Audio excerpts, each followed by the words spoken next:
What's up, guys? MLP here, also known as Joker, and welcome to my party poop review. Sorry, this is going to be uploaded tomorrow, which is Saturday. Terribly sorry about that, because that's when the next episode will be uploaded. But for one, was it SunnyCon last weekend? I don't know if I told you that the week before. I probably did. If not, I'm sorry, but I was. So I came back, unpacked, all that stuff, trying to get some footage sorted out. Yeah, I don't know when that's coming back because I have camera problems. And also, it's been terribly hot this week. The past 3 days, I've been trying to fight up a heat stroke. Yeah, I have not been able to do anything. So, while it's somewhat cool today, I'm going to take my notes and see if I can scramble something that can be understood through thought. So, without further ado, first of all, disclaimers, if you could even call it that. First off, I'm not going to use any clips in this review, as usual, because I find them distracting, and I put this review up just so people can know my thoughts. Not to be flashy, and I don't want to be taken down. I'm very paranoid about this, you could say, but that's because of my experience, especially with Hasbro. Second of all, if you haven't seen the episode, don't watch this review, go watch the episode. If not, don't watch this review. It's pretty simple. Now, without further ado, let's get to it. First of all, they say it's been hundreds of moons since the Yak port has been opened up. So, doesn't that mean that Luna and Celestia should know a lot about them? Because, they're like thousands of moons. They need to tell us what it means by moons. Because I'm pretty sure at the beginning of the entire show, they said that, it was hundreds of moons ago that they put Luna in the moon, so, And it was lovely to see Twilight go crazy again. I love crazy Twilight. Hi, girls! It was crazy, I'm not crazy. I don't know why. I like it when characters lose their face. Pepsi. It's just so hot today. Thankfully I have some booze, I'm going to drink that later. Oh yes, some educational stuff before I move on. Drinking beer does cool you down. Why? Because it thins out the blood vessels. At first it opens them up, so it makes you warmer first, but as time goes on, it will make you cooler. So, yeah, if you love your beer, you'll be alright for summer. Just mind your limits. The more you know. Alright, so, the axe. Oh boy, yes, the main thing, one of the two big things this episode, in fact, that's all that my final notes are, really. Final notes, I mean, final bullet points. But yeah, first of all, the designs of the axe, I absolutely love their design. Especially those giant horns, all the giant saddles and mobs, and especially their voices as well. The voices are a bit too cliche. It's like if Hulk and Captain Caveman had a baby. It was like, "We axe, we from this place, we speak in third person." But I still like it for they are their voice. But their design, their design is absolutely amazing. Probably one of the best designs of the races so far, apart from the ponies themselves. And the axe... let's get on to what I don't like about them. First of all, even if they are real rude and brutish, they're guests, so they should behave, or at least be somewhat polite, because they are guests. Sure, they know a lot in their etiquette. And if not, then obviously they're terrible neighbors, and they should be banned. Just saying if I would run a country. God, there's going to be so many comments about that. Because they're very rude, and they give the bad message of, if a guest is rude, let them stay. Yeah, no. I know this is meant to be funny, and, the whole, we don't like this, we smash it, we don't like this, we smash it, but it comes across as a really bad message, and they plain rude characters. Because, the message shouldn't be, if a guest is rude, then stay. The message should be, if a guest is rude, kick them out. They're ruining everyone else. They're ruining everything. Get them out. Get them out. Especially if they smash your stuff up. If they smash your stuff up, call the police. Take them to court, sue them, and make sure they never do it again. And warn other people that if they smash your stuff, they're going to get it. God, I'm being really rude today. Myself. Oh.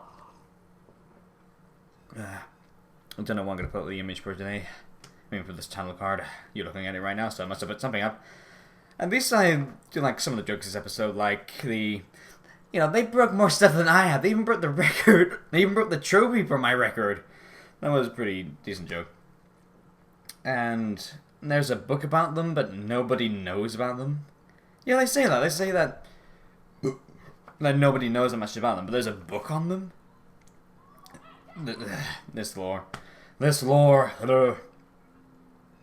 And all the, this is not like Black Axe thing, destroy it, this is not like Yak, but this don't like this don't like this not like this. Vanilla extract very hard to do. It's At first it's like, but it gets so repetitive. It's still cruel, rude, and it's honestly never funny. It's just kind of like, but God, that just. Sorry, I'm just trying to recover from even just remembering it. That and the heat's getting to me again. Ooh. I should put on my white shirt. Yes, I forgot to put on my white shirt this morning. Instead, put on a black one. Bad idea. It's gonna get even worse in Baltimore because I'm wearing a huge jacket.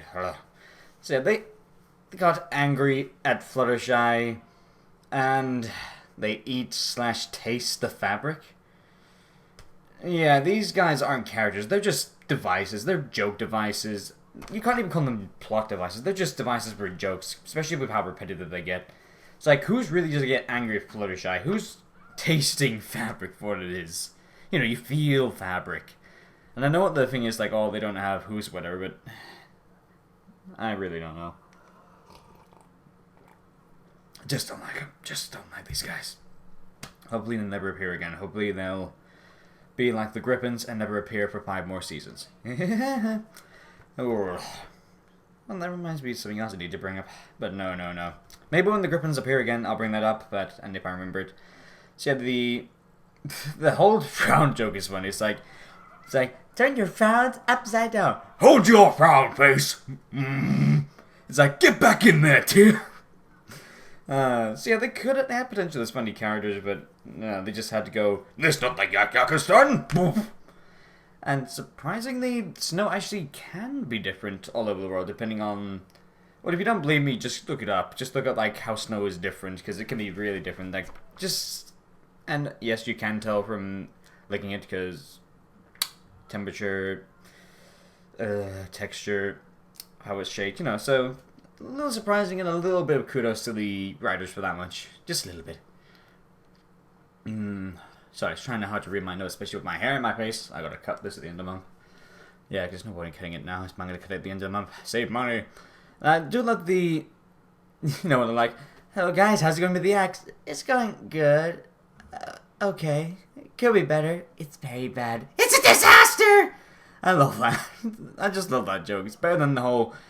Like how they said talking about the green hair in Ghostbusters. It's like, it's okay, it's fashionable, it's nice, it's green. No, I like where it's like, good, it could be okay, it could be better, it's bad, it's a disaster. I like jokes like that. I've never heard that joke before, so kudos there again. Kind of surprised that there's no hint or mention of cheese sandwich or Pinkie Pie in this episode. You know, cheese sandwich where they're like, we need a better party plan, we need a party planner of some kind. It's just, at least go, what about cheese sandwich? He's all the way in Manhattan right now. They could have said that at least. And, you know, Pinkie Pie keeps hinting every 5 seconds. They should have brought her up for a while, I don't know. It's just been a while since Pinkie Pie. And, it's so hard to see Gummy now. Especially, you know, after the 100th episode in that huge monologue. I just can't see in the same way ever again. Even when I'm going to watch older episodes, it's going to be hard to see in the same way. Screw you, 100th episode! Screw you for ruining a potentially funny character! Gummy was funny, but now he's not, because screw you, 100th episode. The only comment I have on the sheep is, I'm glad they remembered it later for a really short joke, or plot point. Ugh. And now for more bad stuff, even though there wasn't really that much good stuff to mention. Why is Cherry Jubilee back? She's hardly a well-liked character, you know, like... I know, like, well, actually, they didn't need to bring her back at all, because you're about to see the entire sequence after that is completely useless. You know, the entire sequence, right from Cherry, then the ravine, then the Beatles reference, and all-around lazy transition to Cadence is pointless and stupid. You know, you could just easily cut it just from the train to Cadence, you know, it's just like... And I hate that as well, I hate that. I'm on my mission to do this thing because I'm doing filler, because the writers just don't care. It was just so stupid, so pointless. Just hated it. And also, how can those guys gallop when they're asleep? Seriously, just big fat no. That entire sequence, just no. And that's not the only bad sequence in here. Thankfully, there is a little funny scene after that. Spike and his piano joke. It is cliche, but it was funny. Maybe just because I only just recovered from that real bad sequence. It's like, Actual comedy. Because you could have said, oh, it's meant to be funny, it's meant to be ridiculous. No, it's not. It doesn't come across as funny, it doesn't come across as a joke, it came across as lazy and stupid. Oh, and the Yak Stands, or the Yaks. I'll just call them the Yaks. I hate the word Yak Stand. It just seems like a terrible pun. Like, terrible and unusual. Ugh. Yeah, they declare war just because they tried to make them welcome. Like, the ponies trying to make them welcome, they tried to make it feel at home, and it's like, we declare war because you tried to do something. So yes, they're not only rude, not only terrible and everything else, but they're also war-hungry and idiots. Sorry, but yaks versus unicorns and alicorns and Pegasi that can control the weather. Not seeing good chances here. It's like giant fireball, giant lasers, giant lightning. We become slaves now. My Little Pony. And I know that it's like, oh, but they're like peaceful. Yeah, let's see. Either surrender and become slaves to yaks, or fight for your kingdom. Fight for your kingdom. Definitely sure of that. I mean, if they're gonna go against King Sombra and him being enslaving his entire ponydom, then obviously you're gonna go against these guys, you know. And obviously they're gonna blast them to Kingdom Come. God, my mouth's so dry, I'm making weird food. Also, yeah, reading my notes, and then I remember what I'm talking about in my notes. When it cuts to everyone, you know, the entire main five, I guess, trying to do the party themselves, you know. Didn't Applejack do the entire Apple Family reunion herself? Isn't Twilight a great organizer? And she even did the freaking Grand Summit last episode? And obviously, you know, Fluttershy does those tea parties. Rarity is freaking Rarity. Rainbow Dash, sure, but that's one of them. You know, they could have just gone, Rainbow Dash, go sit in the corner. I've done the reunion. Twilight does absolutely everything. Rarity knows her things about tapestries. Fluttershy does those tea parties. We got this. Just, ugh. And even then, it doesn't take a professional to write a sign or blow up a balloon. Heck, even those guys from the Century episode, at least they could half write a sign. Don't know why they're just blobbing paint on a piece of paper. Goodness gracious me. Ugh. And doesn't that trap hole that they fall down in Pinkie's room, doesn't that lead to the kitchen? I mean, I know you see where Pinkie's room is. It's like in that huge tower thing. There shouldn't be like some giant slide leading down into the basement. That should lead to the kitchen, that trap hole. Or like to the living room. Or to the baby's bedroom, I don't know. It wouldn't be this giant slide going through. And don't give me that Pinkie logic again. Pinkie logic does make some sense. Like, you know, when Pinkie Pie says, I've hidden eye patches all over Ponyville in case of this situation. You know, she didn't, you know, that one made more sense. Also, when Pinkie Pie sees that monster in the cave, again, for no goddamn reason, very lazy monster design, and also very pointless. It's like, hi, I'm here to do the filler. And the monster's like, oh, you're here to do the filler? Oh, let me judge you. Oh! Apparently it's Mojo Jojo. Almost at the end. Yeah, I did not like this episode. Really did not. So, Yakistan looks promising. You know, it looks like something from Skyrim in a good way. Oh man, I'm gonna get so much backlash from that one. But yeah, it looks really promising, like this huge barbarian form. And like, oh, when we're going inside, they're like these old like tents and such. You know, they're gonna have this like marketplace. Oh, this is gonna be so cool. Oh, I'm gonna love to see all the different designs because I loved all the Griffin designs in Griffinstone. I loved all those different Griffin designs. I was like, oh my goodness, that is so much better than the random colored ponies and just, you know, I like that. And so I was like, oh, what's it gonna look like? What's it gonna look like? The stupidest thing I've ever seen happen on this show, period.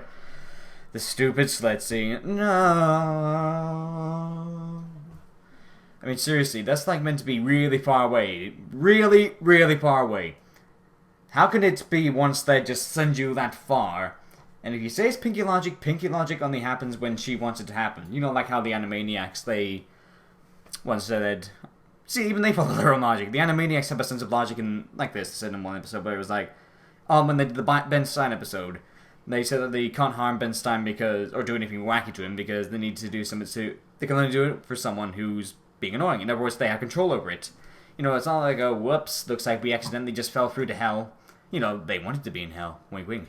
So here it's... yeah, it wasn't Pinkie logic, it was just the writers being extremely lazy and really stupid. Whoever wrote this episode, you are officially the worst writer I have ever witnessed.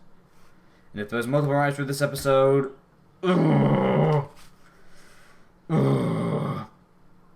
words cannot explain how I feel about this episode. In fact, I'm gonna knock it down. You know what? Yeah. Yep, I'm gonna knock this down. 1 second. There we go. So, I expected the party cave to look more interesting than how it's portrayed in the episode. You know, it just looks like this random thing that no one put any effort into. And background artists are meant to be the best part of a show. I mean, I know some pretty terrible animated series with some pretty terrible animation, but the background always looks amazing. Because, you know, they just have to draw the background. They don't need to worry about different frames or anything. They just need to worry about how it looks. And here, it looked incredibly lazy. It looked incredibly stupid. It looked like something out of the Adventures of Sonic the Hedgehog. If the Adventures of Sonic the Hedgehog people forgot to take their heroin before drawing. And that's bad. Yeah. And the info on her friends... it was just... I mean, come on. Her favorite ice cream's vanilla and she likes dancing. That's right! You can't come up with anything more creative than that information. Like, I don't know. Something that me... You know, I'm on the move with Ryan right now. Let me just see if I can come up with something on the spot better than this. Her favorite ice cream is strawberry nougat chocolate surprise with extra marshmallows shaped like hearts. There we go! Something creative like that. Something really imaginary. I mean, just look at me. My favorite sandwich is peanut butter and ham. You know, something better than just dancing in general. And the quesadilla joke was just plain stupid. And I mean, admittedly, it was better than she likes ice cream and dancing. Better than that. Come on, guys. Seriously. Yeah, I'm gonna have to knock this down again. I'm gonna have to knock this. You know what? Yeah, I'm gonna knock this down all the way to. There we go. There we go. There we go. And a last-second mistake. Pinkie says that was the whole slad thing was a last-second mistake. I think you mean the writer gave up. You mean what? Who wrote this? No, I'm gonna have to knock it down again. I am so sorry. Knocking it down again for that. Sorry, I'm just getting really angry. I entered this video in such a mellow mood, and now I'm just getting angry. I may not sound it, but that's because the heat's getting to me. Ooh. Now that's worse than Bloom and Gloom, my goodness. And everyone, yeah, she said, but everyone was so helpful. You mean Cherry? Cherry Jubilee was the only one who actually was somewhat helpful. Maybe Cadence, but she was on screen for like 3 seconds just to say, it's up there. Cherry Jubilee, maybe, because she was like, ugh. And the Wonder Colts, the band, no, we're not counting that. That was just incredibly stupid. Say, you could have done a better job with that than that. That was just, ugh. Even in the slide, at least the slide joke was quite funny. Like, so do we walk back up the slide or what? Ugh. Oh, yeah, Celestia appears in this episode again. Celestia, where were you? Never mind. Never mind, Celestia. It's expected of you to just fail. Can't you just give up the crown and just piss off? I'm getting really angry about Celestia now, especially after the 100th episode, and especially after every other thing she's ever done. Ever. Except in the marriage, second part of the wedding episode, at least she actually tried to do something. Also, although the message... Oh, finally we're at the end of it. Although the message of make others welcome by showing your home instead of copying their home is good, it feels so thrown on and so last second. And honestly, not by an important of a message. Okay, final notes, finally. So, the axe design was cool, but the axes themselves were rude, war-hungry joke devices. Pinkie's quest, if you could even call it that, was stupid, boring, and pointless. Especially the sled scene, my goodness. Ugh. And the rest of the episode was very lackluster and barely held together. The pacing was stupid, horrible. And, surprisingly, actually, not surprisingly, it was, like that from the get-go, the worst Pinkie Pie episode ever. yet, I'm gonna say ever, in hopes, and give this episode a 2 out of 10. Worse than Bloom and Gloom. This is the worst episode of Friendship is Magic I've seen yet. In fact, I'm just barely giving it a 2 out of 10. And by that, I mean I'm just barely able to stop myself from giving it a 1 out of 10. This was horrible. Hopefully this never happens again, and hopefully whoever wrote this gets fired and never works on a single project ever again, writing-wise. Sorry if you liked this episode, but if you did, I feel so sorry for you. I'm sorry, but you clearly have no idea what you're talking about if you liked this. This was horrendous. So, at the very least, if you made it this far into the review, thank you so much for watching. Leave a comment if you want to discuss with me about this episode, because I like doing that with Vanilla. Oh, by the way, yeah, his review that I did with him is going out tomorrow. So yeah, check that out. Check out Vanilla's channel by going to the 100 episode review and then going to the link in the description. But until next time, until the next time you see me, and this is Lama5, also known as Joker, saying goodbye later.